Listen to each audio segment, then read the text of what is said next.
У векавечнай бацькаўшчыне клёны нячутна пачынаюць аблятаць на рыжую траву, на мох зялёны, на весніцы, на ціхі стаў, на гаць.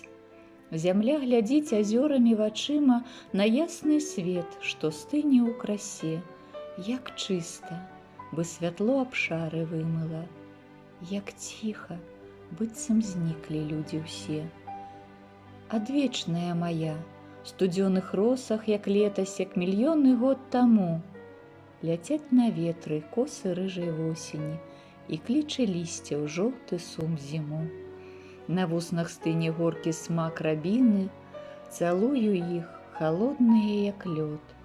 О вы, што будзеце ісці з дзяўчынай пад тымі ж клёнамі праз 100 год, ці зразумееце, што мы кахалі, што зніклі так, як знікнеце і вы, што векавечны толькі край і далеч і жоўты ліст на зелені травы, што ў векавечнай бацькаўшчыне клёны тысячагоддзі будуць аблятаць на рыжую траву, на мох зялёны, на весніцы, на ціхі стаў, на гаць.